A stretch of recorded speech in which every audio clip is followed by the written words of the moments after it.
Clip number 225۔ اس clip میں آپ قرآن پاک کی سورہ نساء کی آیت نمبر 162 سے 164 تک کی تلاوت، ترجمہ اور تفسیر قرآن صراط الجنان سنیں گے۔ بسم اللہ الرحمن الرحیم۔ ترجمہ: اللہ کے نام سے شروع جو نہایت مہربان رحمت والا ہے۔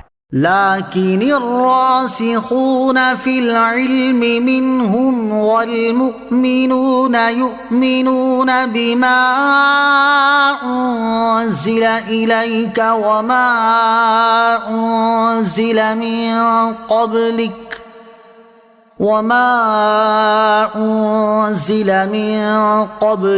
والمقیمین الصلاة والمؤتون الزکاة والمؤمنون باللہ والیوم الآخر اولئک سنؤتیہم اجرا عظیما۔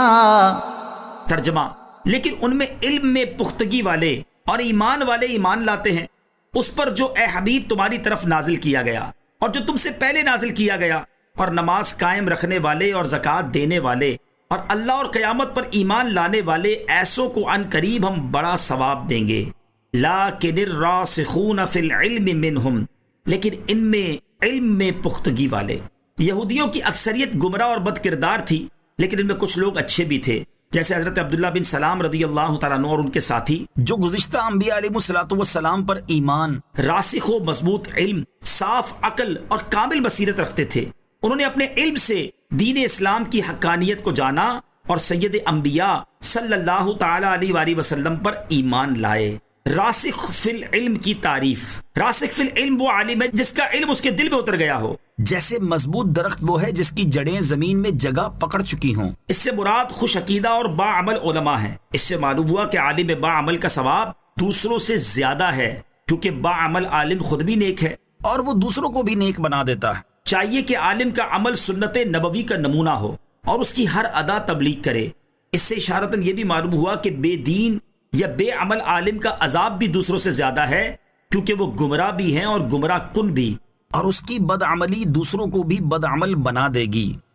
اِنَّا أَوْحَيْنَا إِلَيْكَ كَمَا أَوْحَيْنَا إِلَى نُوحٍ وَالنَّبِيِّينَ مِن بَعْدِهِ وَأَوْحَيْنَا إِلَىٰ إِبْرَاهِيمَ وَإِسْمَاعِيلَ وَإِسْحَاقَ وَيَعْقُوبَ وَالْأَسْبَاطِ وَعِيسَىٰ وَأَيُّوبَ وَيُونُسَ وَهَارُونَ وَسُلَيْمَانَ وَآتَيْنَا دَاوُودَ زَبُورًا۔ ترجمہ: بے شک حبیب ہم نے تمہاری طرف وہی بھیجی جیسے ہم نے نوح اور اس کے بعد پیغمبروں کی طرف بھیجی، اور ہم نے ابراہیم اور اسماعیل اور اسحاق اور یعقوب اور ان کے بیٹوں اور عیسیٰ اور ایوب اور یونس اور ہارون اور سلیمان کی طرف وحی فرمائی، اور ہم نے داؤد کو زبور عطا فرمائی۔ انا اوحینا الیک، بے شک ہم نے تمہاری طرف وحی بھیجی۔ اس آیت کا شان نزول یہ ہے کہ یہود و نصارہ نے رسول کریم علیہ الصلوۃ والسلام سے سوال کیا تھا کہ ان کے لیے آسمان سے یک بارگی کتاب نازل کی جائے تو وہ آپ علیہ الصلوۃ والسلام کی نبوت پر ایمان لے آئیں گے۔ اس پر یہ آیت کریمہ نازل ہوئی اور ان پر حجت قائم کی گئی کہ حضرت موسیٰ علیہ الصلوۃ والسلام کے سوا بکثرت انبیاء علیہ الصلوۃ والسلام ہیں، جن میں سے 11 کے اسماء شریفہ یہاں آیت میں بیان فرمائے گئے ہیں۔ اہل کتاب ان سب کی نبوت کو مانتے ہیں، تو جب اس وجہ سے ان میں سے متعدد کی نبوت تسلیم کرنے میں اہل کتاب کو کچھ پس و پیش نہ ہوا، تو امام الانبیاء سید المرسلین صلی اللہ تعالیٰ علیہ وآلہ وسلم کی نبوت تسلیم کرنے میں کیا عذر ہے؟ نیز رسولوں علیہ الصلوۃ والسلام کے بھیجنے کا مقصد مخلوق کی ہدایت اور ان کو اللہ تعالیٰ کی توحید و معرفت کا درس دینا اور ایمان کی تکمیل اور عبادت کے طریقوں کی تعلیم ہے، اور کتاب کے متفرق طور پر نازل ہونے سے یہ مقصد بڑے کامل طریقے سے حاصل ہو جاتا ہے، کیونکہ تھوڑا تھوڑا بآسانی دل نشین ہوتا چلا جاتا ہے۔ اس حکمت کو نہ سمجھنا اور اعتراض کرنا کمال درجے کی حماقت ہے۔ سبحان اللہ، کیسا دل نشین اور پیارا جواب ہے۔